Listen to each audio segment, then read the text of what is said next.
Everybody, this is Mamza with DragonSquad. I've been joined by our resident Professor Timbo. Everybody say happy birthday to Timbo. His birthday was yesterday. And we are featuring in our player spotlight for this month CO's resident Luigi player, Ohio resident Luigi player, BFP. Say hi, Yep. BFP. Howdy, y'all. So, a lot of the times the way I like to start this out is, I mean, people know, some things about you as far as, your gamer tag and, who you main and everything. But I always try and start it out with, tell us a little bit something like personal about yourself. I mean, I always leave it an option whether you want to throw your real name in or, whatever. But, let us get to know you outside of BFP, the Luigi player, if you want to start there. Sure. Perhaps start with my first name. It's Josh. I could honestly answer to anything, whether it's BFP or Josh. In terms of a tournament, you could just address me by both. I'll gladly respond. I'm a pretty personable guy, so I'll talk to you one-on-one. I'll even talk to you in a group pick setting. Like, it doesn't bother me. I mean, I'm from Cincinnati, but I currently reside in Athens, Ohio. So go Ohio University. That's my alma mater. Very proud to be an alumni. So. Awesome. And what did you study when you were at Ohio University? So my undergraduate degree is actually health services administration. So Nice. I'm pretty much qualified to work in just about every healthcare setting there is, from a nursing home to even a hospital. So. Oh, wow. Yep. Are you working in any settings like that where you have to, be, very diligent with the COVID that everybody is dealing with? No, not currently. I was Oh, actually good. laid off from my position as an educator back in March when COVID started to hit. So I've been unable to find employment since then. That's unfortunate. I see It is. a keyboard in the background. Is that yours? Is that something you play? No, I am personally not a pianist, but my girlfriend, she knows a little bit, and it was one of her yearly goals to learn it. So she got a keyboard for Christmas from her mother last year. Awesome. That's Oh yeah, she awesome. loves it. Is she, would you consider her, as long as you can say, if she's not too close around, would you consider her a, uh, uh, uh, how do we want to say this? Excellent pianist? Consider her a novice. I mean, she's definitely put in some time because she knows the goals she wants to attain. So she knows what she is going to do to get there. And I feel like she's been following that process rather well. Awesome. That's great. Um, okay, so let me see where do I want to go next? Okay, so let's keep building a little bit on top of it. And one of the things I always like to ask is why do you main Luigi, and or how did you come to be Luigi main? Well, yeah, and this actually starts going back to the day of Ultimate's release. The night of Ultimate's release, me and a couple of buddies that I grew up with, they were actually my neighbors. Well, one of them lived in Bowling Green, Ohio, and so we went up there and had a little just smash get together. And I was a melee player. I didn't kind of want to play Ultimate necessarily, but I still wanted to like give it a shot. And it was just an excuse to hang out with some of my good buddies that I grew up with that I no longer saw. And so that night we just kind of tossed around setups, and I was going random and random and random. And finally I settled on Fox, actually. And Fox was like really quick, and I was able to kind of stay grounded, like a melee-esque playstyle. And then I just kept remembering that like anytime I would go off stage, I would get edge guarded so hard. And like even coming from melee, I was a puff main, so I didn't know what being edge guarded was like. And so I was getting so frustrated and so frustrated. But the moment that sticks out in my mind is we did like a round robin kind of thing. And I was faced up against the older brother of my neighbors. And I forget who he played at the time. It was either Ness or King K. Rool. But he had this really bad habit of landing with an aerial and then automatically like rolling behind me. And I remember I was just playing with Luigi for the heck of it. I got tired of Fox because it had already been like 5 hours at that point or something. And I just remember up being at shield. And I killed him at like 50 or something, and I was like, holy crap, this is so strong. And then for a while, the next 2 or 3 months, I only played Fox, and something it just didn't feel right. And I remember sitting in my bedroom, like hands up on my eyes, like, man, Fox is so frustrating. And so I remember switching to Luigi one day, and well, the rest is history. Wow. Okay. So you were tired of getting edge guarded, with And then Fox. I know, Oh, I you know. switched to Luigi. I was wondering if you're going to make that segue, but all right.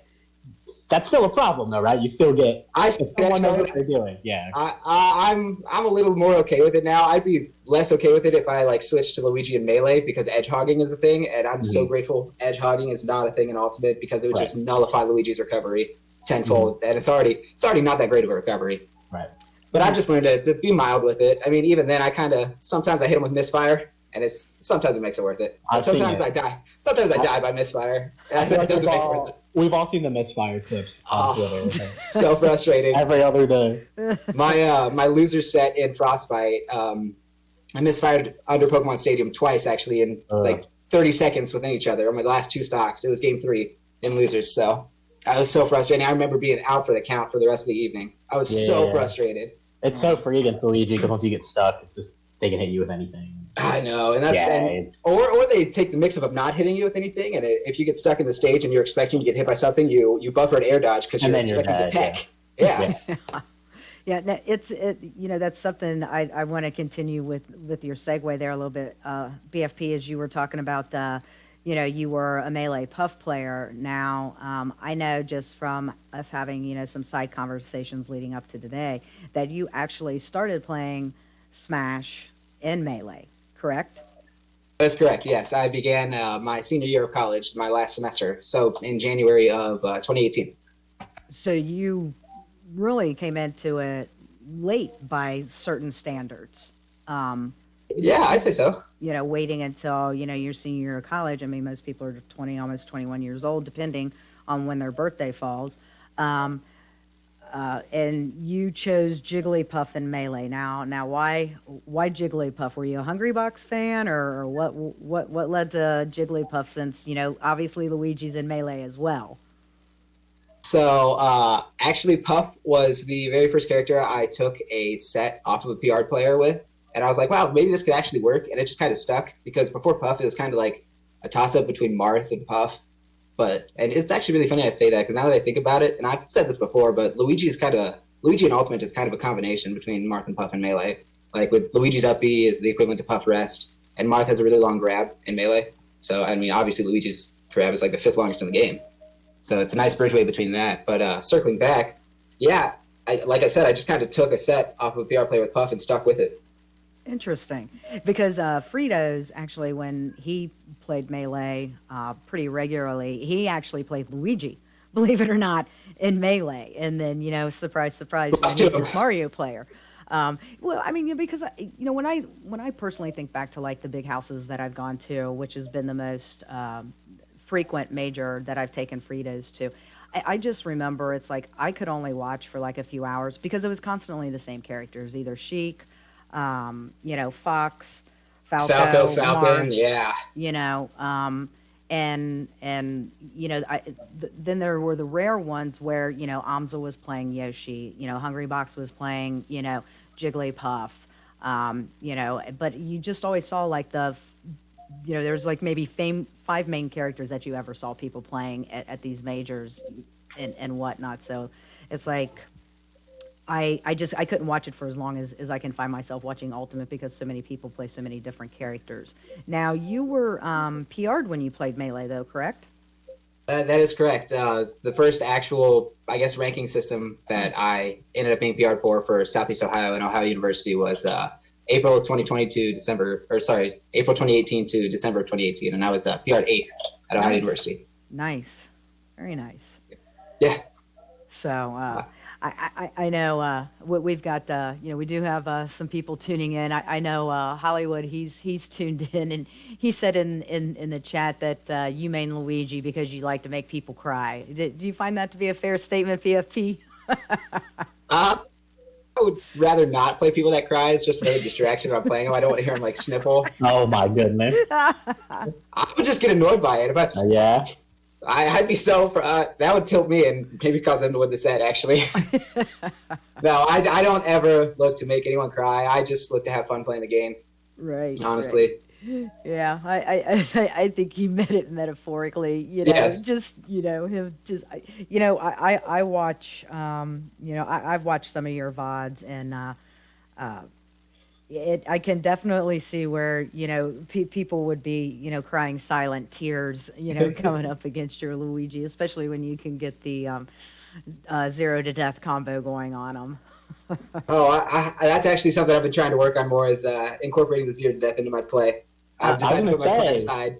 I was gonna say that was one of like the hallmarks of your Luigi play, is that not a lot of people know it, but I mean I've played you before. You definitely don't zero to death in friendlies, and I've very rarely ever seen you do it in bracket.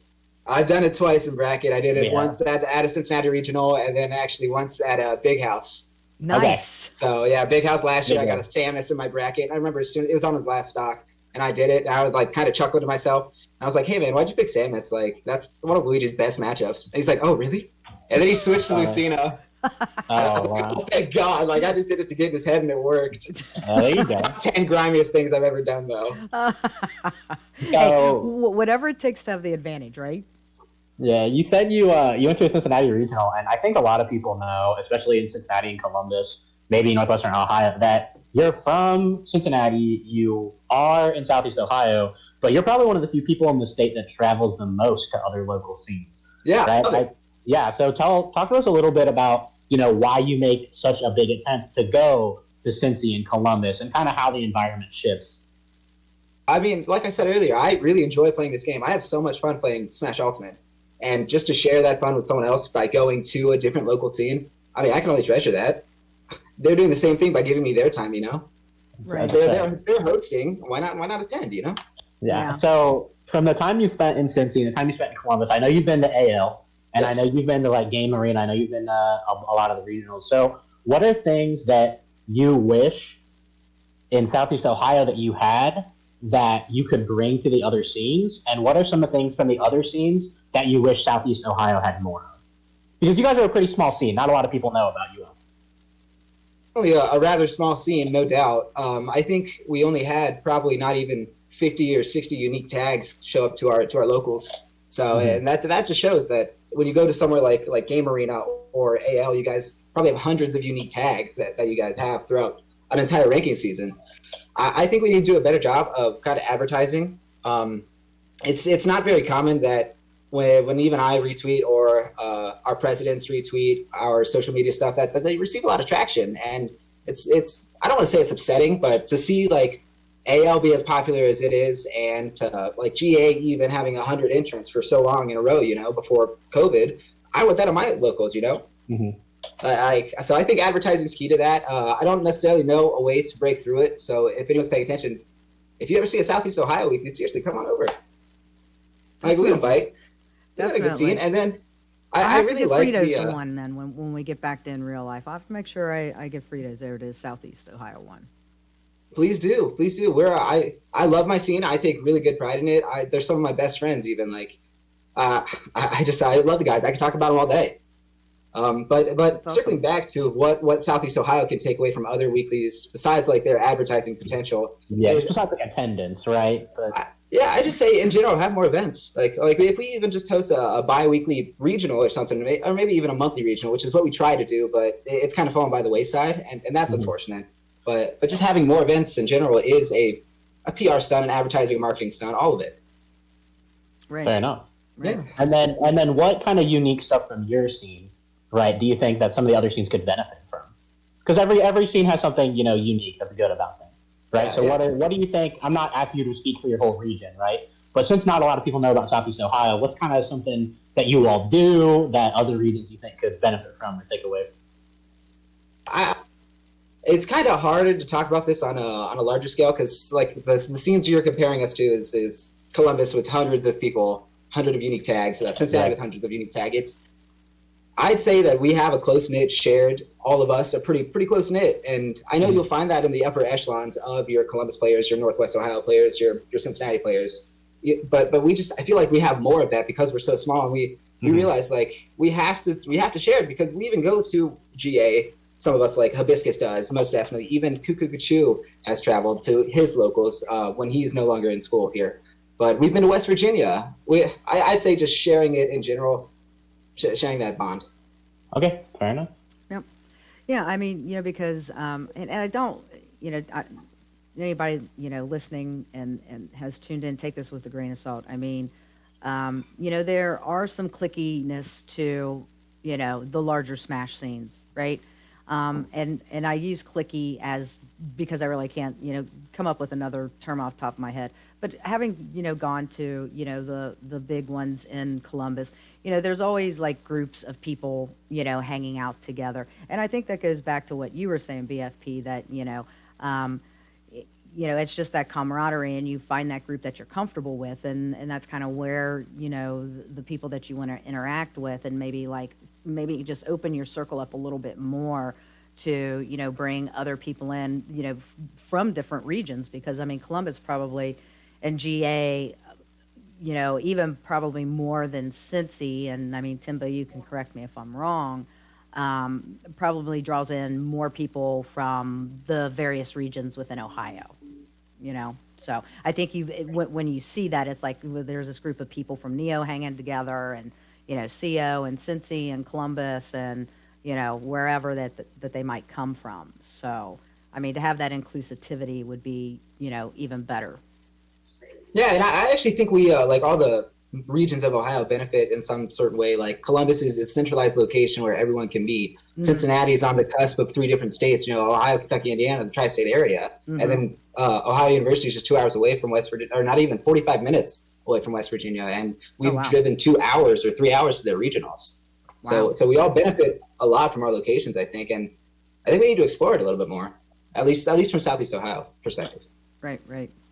So, what exactly makes you want to play this game competitively? I mean, is there something that drives you? I mean, I know you said it's a lot of fun, and that definitely helps to stall any kind of burnout that may happen. But, I mean, from a competitive standpoint, why do you want to play it as competitively as you do? Honestly, I want to build up a brand, and I think the best way to do that is to just keep traveling and going and placing at these regionals and interacting with people and just taking an experience out of it that they could give back to me, in forms of content creation and how they could support me through that, and even just retweeting or just building that online presence and building a not a fake one either, because there's a lot of people out here that have big followings and then they're just really, really harsh people, and I never want to be anything like that personally, and I encourage people to tell me if I really am. It's something about self-reflection I'm really big into. So if you tell me we have a problem, I'll self-reflect on it. I'll fix the issue right there. That's good. I kind of got on a ramble there. I'm sorry. What was what do I want to get out of it besides having fun? Yes. Honestly, from a local level, I enjoy winning the prize pots, even though I spend them right away, right next door to where our locals are held. But the one thing I can take out of it is just meeting new people and having connections with more people. Awesome. Yeah, I like I said, I'm a personable person. Okay, so definitely. You said just let you know if we have a problem with you or anything that you said, right? So I'll tell you, I had a problem with something you said a while ago, which, from what I know on Twitter, you've since recanted and you don't say it anymore. You know exactly where I'm going. I know exactly where you're going. Yes. So you were of the opinion, probably pre-COVID, I think. You tell everyone, probably from a mentality perspective, seeding doesn't matter. Right, that was like if BFP were like the pull string, you pull the string. Seeding doesn't matter, right? Like that was for a while. But since then, you've changed your mind. I have, yes, I have recanted. Yeah, so talk to me a little bit about why you thought that in the first place. Kind of, what are the benefits of thinking that way? And then since then, what have you kind of realized, or how do you feel about it now? I mean, obviously, one of the benefits of saying and keeping that mentality is what you were saying earlier. It's a mental thing. If you're constantly telling yourself that seeding doesn't matter and it's not going to be a roadblock in your improvement, you know what I mean? It doesn't matter to you, right? Right. Like so obviously that's a benefit. But at the same time, getting pulled to be last seed when you're not the worst at the tournament, playing the best seed right away, and then instantly going into losers, that can't happen. And that's one of the reasons, I actually fell victim to it on an online tournament. So you changed it because you had finally been seeded, vastly underseeded, and then so talk to me about what specific moment, what tournament, what happened? What was the moment that made you see the light about seeding? So it was actually it wasn't even a big tournament. It was just a small maybe 50-man Wi-Fi, but I played Lamb, the Pichu, and I don't know if you ever heard of Lamb. No, I haven't. but I didn't know who he was either. And I was like, this guy's got like the third or fourth seed. Who is this dude? And then I'm like looking at me and I'm like, 47? Okay, sure, we'll just go with it. And then all of a sudden this Pichu is just like being super aggressive. I can't do anything about it. And I'm like, dude, this guy's kicking my ass. Yeah. It's awful. This is not what a round 1 should be. And then you went straight to losers for round 2, and then and then I mean your mentality is just so shot after that sometimes. Like obviously the best players in the world, that could happen to them. They could lose round 1 and they could still win, right? But for most of people at my level, or even a little bit higher at your level, right? That's just such a mental drain. It is. Right? Like you're not. A lot of people will not recover. No, because it's hard to get past because you're constantly thinking, what if this is it? This is my last set. This is my last game. This is my last stock. Like that's so much stress added on to your bracket so early that it's a nightmare. I just wanted to get to the bottom of that. That was my main. Because I know I had heard you say that before, and I had disagreed the whole time. Mostly because if you get underseeded, right, just like you said, you play someone really good. It's just like the mental stamina. I don't care how good you are. Yes. If you go all the way through losers to get through pools and then try to play for top 8, you're just you're exhausted by then. You're mentally drained. Yeah. You're absolutely drained. Yeah, I mean, being a top player myself, I appreciate where you guys are coming from with that. I think, Monza, I think you and I have been fallen victim to underseeding. I think we have. And you guys are right. Too. I really should have talked to the people, at the Miami weeklies. I should have talked to Rybread and been like, dude, why are you underseeding me? I need to talk to whoever runs those Kuro NALs or the NALs and stuff about our seeding. I think I need to figure out why we're getting they're not very nice. In all fairness, there is, I mean, because a lot of times, DragonSquad, we use Mickle to do a lot of our seeding for us, and he's excellent at it. In all honesty, he is. And unfortunately for like Chronow 9, he was not available to do it. So, and it's like, oh God, now I've got to do it myself. I'm probably going to screw this up, but I have no problem going and fixing the seating and stuff like that. But there's a lot more that goes into it than I ever truly realized. It was an eye-opening experience. And then once you do it a few times, you realize that most players don't understand how it works. So while there are legitimate claims to being underseeded, there are a lot of them that are not, or people just don't understand. And I mean, my organization based in Washington State, Team Clarity, we've hosted our own Clarity Cups. We're on our 4th one, and I've seeded the previous 3. And there are a lot of extraneous variables that go into seeding too, because when you have all these unique tags and you have to go through and search how they do in Wi-Fi like tournaments themselves, or if they just the easy ones are the ones that have a bunch of DQs, right? You can just see them from the bottom. They're going to DQ whatever. But like the people that are that go 2-2 normally or 3-2 and above, like all the way up until your top 8s and stuff, where you can generally identify a top 10 seed, like But there's this middle ground where you could someone could place 9th at the box and then 13th at a New York local. It's hard. Yep. It is. And no matter how much we try as TOs, we can't get it perfect either, No. I mean, we want to do our best, Yes. I mean, I can, but I understand why. Oh, okay. All right. Yeah. All right, Timbo. Good thing your nose isn't grown there, Pinocchio.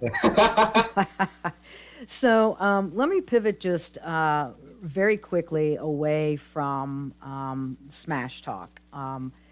And ask, are there any other games that you enjoy playing as much as you enjoy playing Smash Brothers?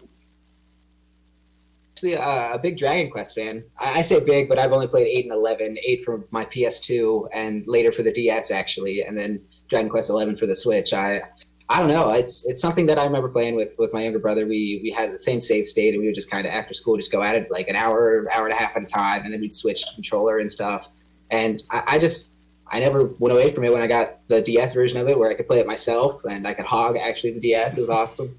And then now the Switch is mine. So I play a lot of Madden too. I'm a big sports guy personally. Oh, okay. Now, do you sign up for any of the Madden tournaments that are out there? No, that's just casual play. That's just casual play. No. Okay, so Madden, FIFA, NBA, you run the whole gamut of the Nope, it's just Madden. Just Madden. Okay. Just Madden, just football. Right. When I lived in college, a buddy of mine, a roommate, actually had a PS4 or PS3. I can't remember now at this point. And we played MLB The Show a lot, where we would just sit up for hours, probably from 7 p.m. to 7 a.m. just playing MLB The Show. Oh, And I was a huge baseball nerd. I still am a huge baseball nerd. So since you're from Cincinnati, I take it you're a Reds fan? I'm a huge Reds fan. Yes. Okay. Please tell me you're not a Bengals fan. That's where it gets interesting because, and I tell the story everyone that asks and every time this gets brought up. But when I was 8 years old, my dad took me to my first NFL game, and it was against the Bengals and the Colts. And he told me I had to root for the orange and black team. And I told him, no, Dad, I'm going to root for the blue and white team. And so for the last 16 years, I've been a Colts fan out of spite for my dad. No. Oh, Nice. no. I kid you not. Nice. No, I mean, But I can appreciate that, BFP. I mean, everybody always asks me, well, why aren't you a Reds fan? Well, because when I was younger, my dad always took me to the Reds-Dodgers game. And he was a big Dodgers fan from the time they were like the Brooklyn Dodgers. So I basically grew up being a Dodgers fan. And that's totally respectable, especially now. I mean, yep, World Series. Woohoo. Yeah, So I can appreciate that story. I really can. Yeah. However, I don't root against any Ohio team. We're all the same state. So I root for the Browns. I root for the Bengals. I root for the Blue Jackets. I don't even pay attention to hockey. No, there is not an ounce and a piece of my heartbeat that would ever allow me to root for a Browns or a Bengals team ever. And I've it's grown still up in the Ohio. same state, Mom. So it's still the same state. Which team do you follow? I actually am a huge. You're not a Steelers fan, are you? Oh God, no! Please, Okay. The Steelers. Okay, good. Okay, No. The whole thing with the Dodgers, actually, I just kind of like started adopting the other LA teams. So I'm a big Rams fan. Back when I used to watch the NBA a little bit, I was, big Lakers fan. Still kind of like the Lakers, to this day. Not really been a big hockey fan. I honestly, up until probably like 10 years ago, I actually didn't even root for like the Buckeyes. I rooted for like the USC Trojans. I just went completely Southern California after I USC was your college team? developed Ohio. right after I developed my love for the Dodgers. It's just like, okay, well, what else is out there that I can root for that's not Ohio? So it's odd, but it is what it is. So let's pivot back to Smash. So when it comes to matchups with Luigi, which characters do you feel are your best matchup first? And then on the other side of that, what are Luigi's worst matchups? All right, I'll give you three of my personal. Like, do you want three of my personal best matchups I'm good at, or just matchups Luigi is good at? Either way. Okay. I mean, it doesn't matter. Well, I'd say I'll give you three of each then. Okay. My personal best matchups are, I'd say, Jigglypuff, Ganondorf, shocker there, I know, and probably Fox. At least, like, that's one of my favorite matchups. Three worst. I'm gonna get flamed for this so hard to any Luigis that are watching, but ZSS is this the order, by the way? ZSS is his third worst. Simon Richter are his second worst, and Samus is his worst. Absolutely 100%. Wow. And Gosh. why do you say Samus like 100%? Well, Samus has so many projectiles and tools to just keep Luigi at bay, because Luigi kind of wants you to get into that in his grab range, which is it's pretty close quarters when you're talking about general Samus game plan. He wants you to get close, like Luigi wants to get close to that and grab, but Samus out grabs you, definitely puts you at bay with bombs at ledge. Like bomb ledge traps are so disgusting, and they're so hard to get past this Luigi, who's already not very good on edge. His missiles just keep like fireball clanks with them, but it's still just too much of a mess to get through, especially if he's just constantly going from one end of the stage to the other, which is how the matchup should be played. Interesting. Interesting.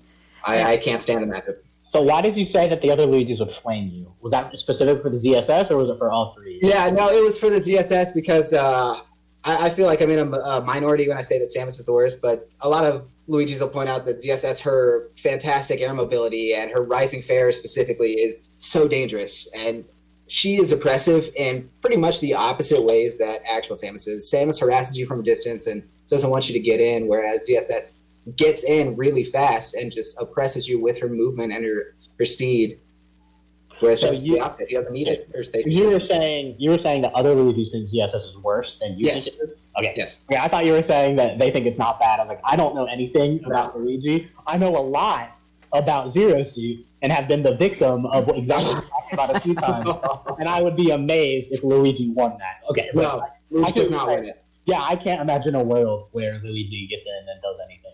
And then the Belmonts are kind of just as oppressive as Samus on a lighter scale. And, Belmonts have the best ledge trapping in the game. And I already said that Luigi's ledge trapping Luigi on ledge is not that great. So do you think that Luigi as a character is generally overrated or generally underrated by the Smash community?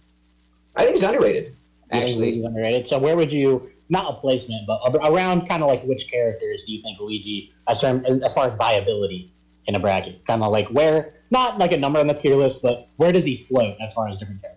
I actually like the tier lists that are released about the meta that, can top 8 with a major, can win a major and all that.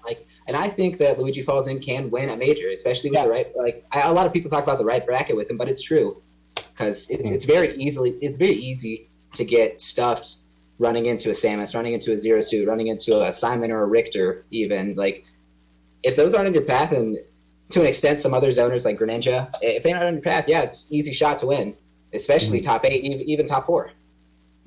So I personally don't like the numbering system too bad. Right, but you think Luigi is capable of winning a major? I do. Hitting a super major. Okay, I know a lot of people, myself included, prefer to look at it that way. Like, is this character capable of winning? No, it's a mid tier, right? No, you're right, and I think any character that's capable of at least top 8ing at a major is at least borderline high tier, if not high tier, top tier. Yeah. I see what you mean.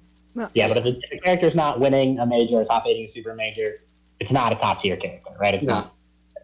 Fair enough. Not generally, at least, but there could be that one off the ball person who all of a sudden starts to get results with low tier characters, and then you have that syndrome where everyone's like, "Wait, that's not really a low tier at all, is it?" So it just takes one person to go on a run, Right. Well, I mean, Elegant plays Luigi, right? He's a Luigi main, and I mean, he's done well at majors with Luigi. So I don't know that he's top 8'd, has he? He's top 8'd, yes. He hasn't won a major, I don't believe. Okay. Yeah, I don't think he's won. But he's certainly top 8'd. He's most certainly top 8'd. Yeah, I know. I wasn't saying he won one, Timbo. I was saying I was pretty sure that Elegant had top 8 at a major. I don't know which one. I mean, I could go to Smash GG player database and look it up. But and he's so fun to watch too. I love watching Elegant personally. Yeah. I do too. I take a lot away from his non-zero death stuff. Actually, like a bunch of his zero traps he does, specifically in neutral. He'll do almost every Luigi does that rising forward air, falling nair. But if you pay close attention to Elegant, he kind of does it below the platforms. If you want to talk about PS2, he positions so well underneath platforms with his zero walls that it forces you to kind of jump. And then Luigi's up air is a great anti-air. So if you're going to try and jump over a forward air or a zero trap, that up air stuffs it. And I could go on and on about Elegant. I've analyzed a lot of his sets, and he's very entertaining to watch. I would agree. I've seen him, at some of the majors, and I always, take a chance to pause and, watch him for a few moments, just because I really, enjoy watching him play. See, he was in my Frostbite bracket. No. Not Frostbite, my Big House bracket. Yeah, so it was Big House. Oh, it was my winners round 2. Luigi did it Elegant at Big House last year. And then after you beat him, who did you play? No, it was actually really funny because the instance where we sat down at the setup to play our set, he had just tweeted, 10 minutes prior to our set, "Hey, if you don't catch me playing the pink Luigi, please just tell me out right on the set." I think he was doing it for breast cancer awareness and support because it was October for Big House. And so when we sat down, he picked his normal Luigi, and I was like, "Hey, that's not the pink one." It's like, "Oh man, hey, good catch." There you go. And then he whooped me game 1, and game 2, it was actually I'll never forget this because this is just another disappointing major story. But at least this one was in winners. But I missed an up B out of shield on last stock, game 2 on Yoshi's, and then he forward smashed me off ledge, and I was at 70 or 80%, and we were in the middle of the stage. Yes. Yeah. We were in the middle of the stage. I missed the up B out of shield after he cyclones my shield. And he forward smashes me off to the left side of the stage. And I'm in the blast zone. I'm like, all right, all I need to do, side B, recover, whatever. I up B right in the blast zone. Yeah. Oh, no. That's such a nasty angle, too. It doesn't matter where you are on the stage. Yeah. Oh, no, I definitely had bad PI, too. When I missed that up B. You were just going straight to the corner. And I was like, oh, well, can't do anything about that. Oh, well, it happens. I mean, whether it's tournament play, casuals, whatever, that won't be the first time I see that situation. That won't be the last time. Elegant did top 4 at Low Tier City in 2019. So Nice. that's I Nate. believe he beat Sam Sora at that tournament. Oh, nice. Something that we have been thinking about in this podcast, right, is having an entire episode on mentality, right? So obviously we would invite you for that, right? Because you've talked with a lot of people about mentality, but another thing that you talk about a lot is the importance of solo meaning, right? You have said many times on Twitter, in person, just on the internet, right, that you think solo maining is the absolute best way to improve at Ultimate. So there are a lot of people, right, ranked higher and lower than both of us, right, who co-main, right? So can you speak to what you think are the advantages of solo maining versus co-maining? And for those people who do co-main, how do you think they would benefit by dropping one of their characters and just playing one? I personally will never tell someone to drop a character. If they want to co-main, I mean, go right. If it's for them, it's for them. I know a lot of people that co-main specifically to cover their main's worst matchups. That's obviously normal, right? In a game of 80 characters, one character is not going to cover them all, you know? Right. Like it makes sense to main two, three's kind of pushing it, but multiple characters, it makes sense, you know?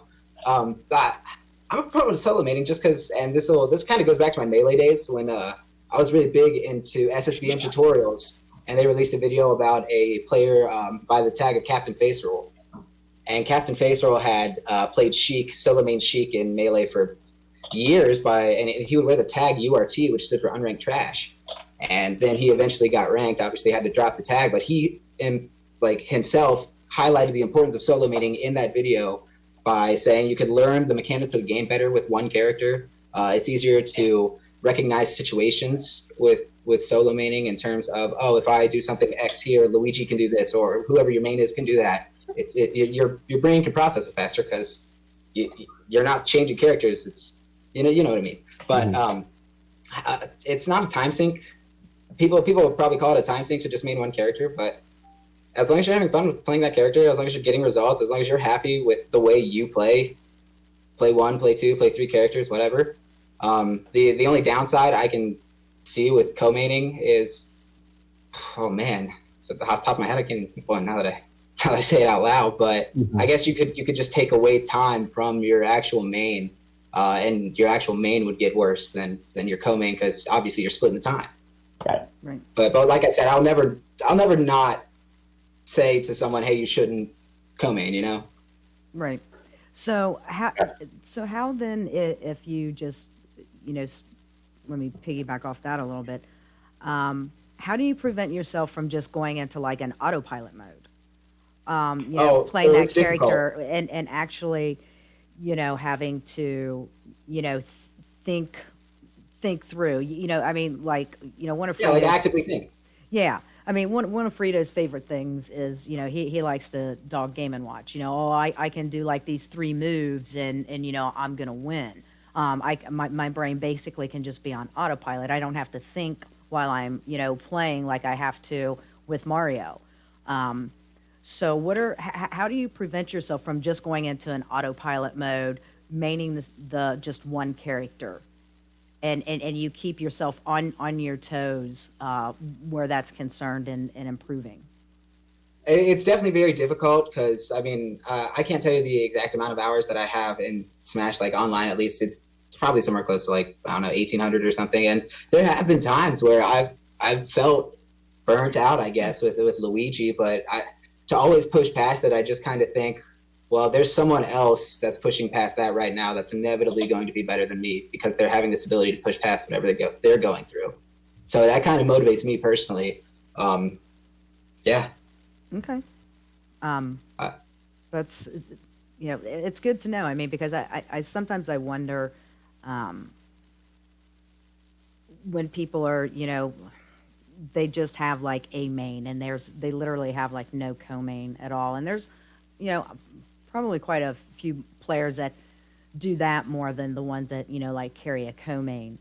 It's just how do you just keep your head in the game and just don't go on autopilot. Oh, I do this, I press this button, I get this result, and that was good advice as far as what to do to push past it. Yes, yeah, sorry, going back to the autopilot, it can be challenging because even if I sit down and do a grind session for an hour and a half, I can tell after 45 minutes. Oh crap, I've been doing that up air a lot, or that forward air, or that sequence of moves like up airs, air to ledge, fireball, whatever. And when you start to identify your tunnel vision habits, I guess that's the best way to put it. Your tunnel vision habits, it kind of becomes difficult after or while you're doing that grind session to push past it, because while actively thinking about it can be challenging because you don't want to, right? Your grind, you're kind of exhausted. Man, I keep rambling and ranting and losing myself in my spot. That's okay. That's why we ask these questions so that you can. Yeah. You're the one who we want to know stuff from, right?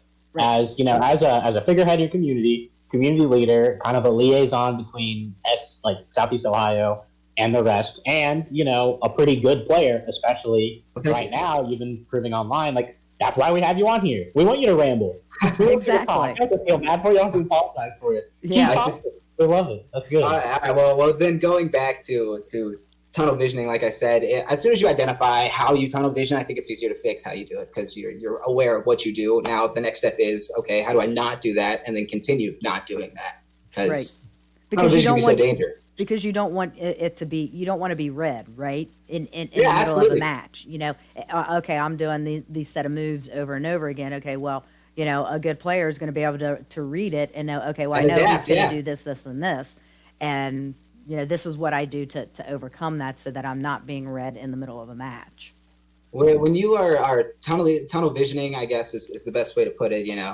It's very easy for a better player to take advantage of that, because tunnel visioning is just like surface level thinking. It's just, I can throw these out, I can do this sequence of events because I haven't been punished for it, and I know it's bad. But as soon as you get hit, you're like, oh, I can't do that. So you got to think beyond that. Right. So are there any wins that are most memorable for you? Well, two off the top of my head personally. Mac Attack, I'm 2-0 against, and that was pre-COVID. That was back in I think it was the beginning of March. So I'm very proud about that win because I knew who he was going into that set. And it was actually circling back to Mikkel. I know we talked about Mikkel earlier. I had just beaten Mac Attack in winter semis to get to winter finals to face Doorstop. And I read Mikkel's tweet BFP's having the run of his life. He just beat Mac Attack. And then I lose to Doorstop in winners finals. Shocker there. It was very difficult. It was very difficult. Sure. And then I'm sitting in losers finals. Or not, yeah, losers finals. And I'm sitting there waiting. Oh, am I? Yep. That would have been semis, right? It would drop down to semis. Losing semis. No, if you're, I think so. I think you're right. I think you're right. Yeah, because I remember I had to play DHT, the Duck Hunt. I had to play him, and then me and Mac Attack met again in losers finals, and I beat Mac Attack a second time. And actually, there's a specific stock that sticks out in that set because I believe it was a Game 5 set, and it was Game 2 or 3 on FD. Because I didn't ban FD because personally I think it's Luigi's second best stage. So if you want to take me there, even if you're Little Mac, I still feel like it benefits me too. So I'm not going to ban it. And I believe he took me to FD. And then I just remember he was up 2 stocks to 1, and I just gimped him off stage. I was like, all right, one more gimp. And then I'm at 80% now, and he had just gotten KO punched. And I just do a forward air nair string across the stage and just hit him with a forward air as he tries to upbeat. And I win Game 2 or Game 3, something like that. No, it was definitely Game 2 because that's not the one that won me. And I popped off, and he just unplugged his controller. I stuck out my hand. And he's like, no. I remember that tournament. We almost played because I lost at Mac Attack the set before then. Yeah, that was good.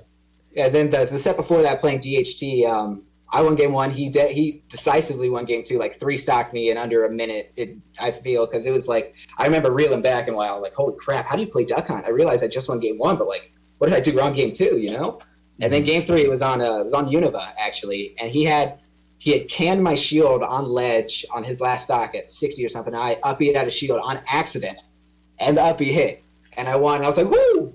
I was so taken aback by winning because I was like, I swear, I did not mean to upbeat out a shield. I did not. Yeah.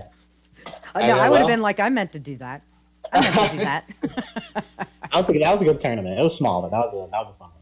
And another set that sticks out in my mind is the number 7 ranked in West Virginia, one of my favorite players to play against of all time, Loge, the Daisy player from West Virginia. Oh, they're good. Oh my gosh, They he are is. so good. Yeah. I beat him at a West Virginia regional to place top 8, the first time I had ever been to one. And I tell you what, you talk about nail biter of a set.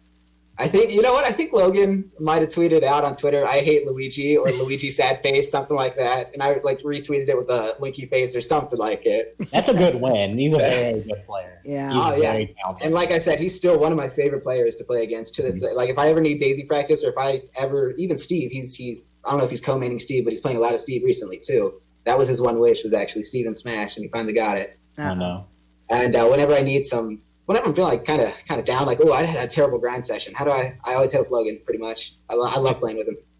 That's awesome. But yeah, those are 2 wins that stick out in my mind. So, with everything being online, how often are you doing online events? I mean, are you just doing like one a month or every other month, so you don't get burnt out? Or Sporadic attendance, I'd say. There was a brief moment, probably for about 2 or 3 months, where I was entering one pretty frequently. I want to say maybe 2 or 3 times a week. I would just find one, kind of not even smaller ones. And I think that's kind of what burnt me out from that phase, was not finding smaller 20-man ones, but more or less the 140, 200-man brackets that, you get 33rd at or whatever, and you lose to some Samus that's jumping around, platform camping, whatever, and you're just frustrated. So I think after that burnout phase, it was like 2 months of 2 or 3 a week, and ever since then, probably it's been 4 months since I've had actual consistent Wi-Fi tournament attendance. yeah, I not saying I don't notice you missing from the Chronouts or anything. I do have to call you guys out though. The one chance that I top 8'd, there was no graphic that week, and I was so excited to see the mask on Luigi. I'll have to talk to one of the 2. I'll talk to one of the 2, members of DragonSquad. I'll have to have a sit down with whomever it may be. Yeah, I can't imagine who that might be in our organization, Timbo. No clue whatsoever. So many of us. Right. I mean, It's easy to lose track. I'll have to get on that marketing person. That would. That's supposed to handle that kind of stuff. I actually did tell myself though that I was going to start streaming kind of smaller tournament runs before, and like entering maybe one major weekly week, like maybe a Xanadu a week or something. I don't know. I still have to find my capture cards. The only thing I'm missing from streaming. Oh no. Yep. All I need, it's here somewhere. I just have no clue. Yeah. It's one of those important things that you need.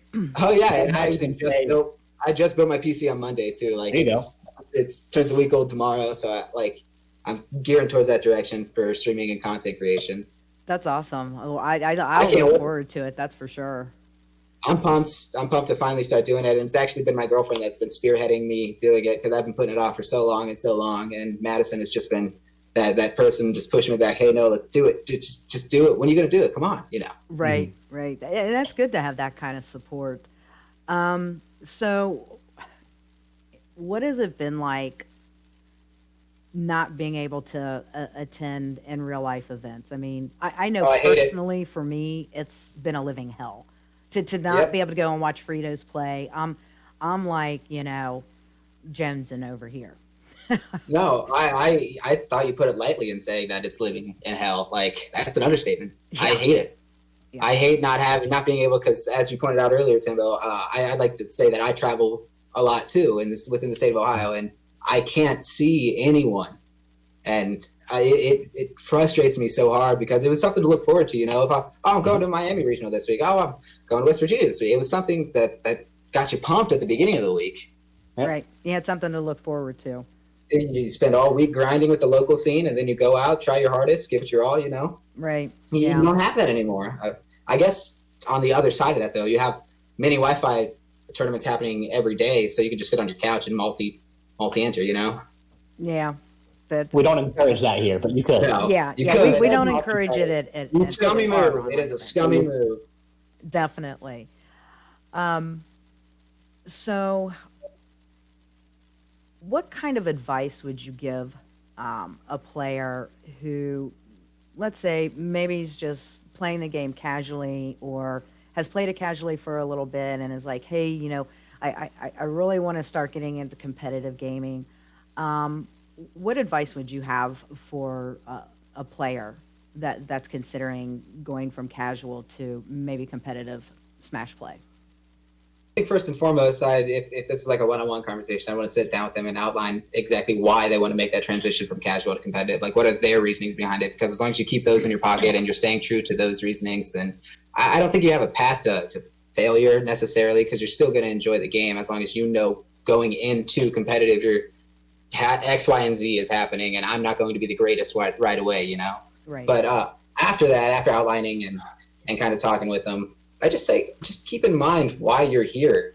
Why it's a game. It's a game. It's a children's party game. Don't take it any more serious than you have to. Yeah, it's fun winning. I think it's fun losing. I don't share that belief, but at times it can be fun losing. But if you are finding yourself being more frustrated than you are having fun playing the game, I don't think it's the right environment for you. Maybe you can fix it by going on breaks. I mean, every warrior needs rest, right? Like, but if you have tried these breaks and breaks and breaks of getting frustrated, I don't think there's much in it for you. If you know going in, you're just going to get pissed. It's just not. Yeah. Why even have that mindset? Right, right. And you know, it really is a mentality. You know, and it's I think there's a finite line in the mentality too, because I mean, I think all players that enter and play competitively, I think to a certain degree you have to go in saying, I'm damn good at what I do. Yeah. You know, you gotta have confidence in order to have, you know, that competitive edge. I mean, that's why people are competitors, is because they have a competitive mindset, and it's like, you know, I'm the best damn Luigi player that there is. And that's one thing I don't think gets talked about enough in terms of mentality, is the confidence part of it. If you're confident going into a set, you're just automatically going to play better than if you, even 5 minutes before the set, oh, I'm playing like garbage today. It's stuff like that. Right. Yeah. And there's a really fine line. And, you know, even, you know, and sometimes, you know, maybe it's just, you know, either the seating's wrong, as we've talked about, or, you know, maybe there was a missed input, and you know, you automatically, you know, have to make the long run through losers bracket. But I think it's even more important when you end up in losers bracket that you toughen up your competitive mentality. Yes. And like, I can and will do this. And I think playing on that kind of lifeline thinking, if you will, I think playing on that and getting better playing under pressure will ultimately improve you in general too. You know, but at the end of the day, there's one winner of a tournament, right? If that's not you, how do you become the winner? You know, that's what you should take away from it if you don't win. Right. Yeah. Whether it's a local or whatever. Exactly. I mean, you know, if you don't win, what did I do wrong? You know, let me evaluate, you know, review VODs, hopefully, if they're out there, and, you know, it's, you know, become better and maybe correct the mistakes that, you know, caused it to happen in the first place. So, and that's the beauty about VOD review too. VOD review is, I don't want to say it's an underrated aspect of improvement, because there's a lot of people that do VOD review, as a lot of people should, but having a physical manifestation on the screen of what you are doing as you are watching it is different than what was going through your head at the time of you doing it. Right. You know? Right. Do you review a lot of VODs yourself, just whether it's a loser's VOD or a winner's VOD, just to see what your gameplay is, and do you take like notes as you're reviewing your VODs? Absolutely. Maybe it's not like drawn out notebook notes, but I actually have a notes app on my phone like everyone else, and it is just like I timestamp stuff, or at like, 4:30 could have done X, Y, and Z option, but did this because scared, because nervous. Like, just I kind of just go back and see what I could have done better if it was a stock that was lost, or if a stock was taken, what led up to the opportunity to take that stock, not necessarily the taking of the stock itself, but what bred that, you know? I think everyone should VOD review. It's so important. Well, you've heard it from one of the experts here in Ohio. VOD review is important. I don't know why people don't do it. Yeah, I don't know either. I mean, it seems like, you know, if I was a player of that caliber, I would, just me being me, and I'm a super competitive person, I would definitely be going and rewatching my VODs, and I'd be watching VODs of, what I know are my worst matchups, and taking notes, and then labbing them out, or whatever I would need to do. Whether it be, versus a computer, or find somebody, you know, um, socially distanced and whatnot to do in real life. You see, I'm much of a labber myself. My version of hitting the lab is, oh, I'm theory crafting. Okay, if I throw out a back air neutral, how many times can I get away with it? Let's hop on arenas and find out. Like, I don't actually go into training mode and lab my combos. My lab practice is just theorizing in my head and implementing it on arenas that day or whatever, and just see what happens. Oh, well, I do not lab my combos. That's a. I don't think we've talked to anybody that has said that otherwise so far, that they actually don't lab out their combos. So, the actual only instance I've done it is at a Cincinnati regional, the same Cincinnati regional that we were talking about earlier. I remember exactly what happened. No, that wasn't a regional. I'm sorry, that was a weekly. That was the Cincinnati weekly. I remember who you lost to and why you practiced 0 to death afterward. I lost to the first seed of the tournament, I believe, first or second seed. You lost to a secondary, and then you practiced 0 to death on it. Well, it was really funny because he went Snake game 1, and I beat his Snake, and he switched to Roy game 2. Yep. And beat me game 2. Yep. And game 3, I took him to Luigi's Mansion FD, and I missed the dash forward on the dash forward upbeat at the end of it, and just upbeat right in spot, and he just came over and forward smashed the hell out of me. And I remember unplugging. I was like, yeah, good game, Kev. Love playing you, whatever. And I just sat down out of setup and just practiced the 0 death for probably 2 hours. Literally nothing but. And I was like, all right, cool. And, I come to think of it, I don't think I've used the 0 death in tournaments since then. But, kind of like I was talking about earlier, I gotta put my pride aside. Just start using even Elegant uses the 0 death, and he is the best Luigi in the world. I would say the most results-driven representatives of each character all use what makes the character broken. Yeah, and it's kind of a foolish way of thinking that I thought earlier, but at the same time, I still find it incredibly lame. Mm-hmm. But hey, if lame is what wins, it wins, right? Mm-hmm. Exactly. And there's even other inspirations I look up to, like Waka, for instance. Waka's the online Luigi from I forget what part of Mexico he's from. But by the way, if you look at a character map of Mexico, there's like a lot of Luigis. He's a very popular character. Really. Mm-hmm.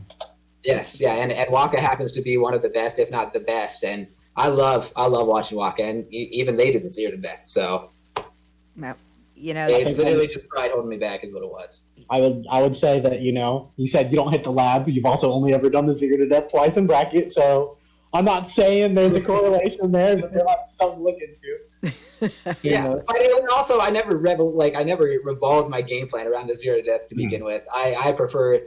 Like, when you do the 0 to death right after the up air, or even the Zair at the end to get, into the uppie, you can re-grab almost every character there. That's the BFP.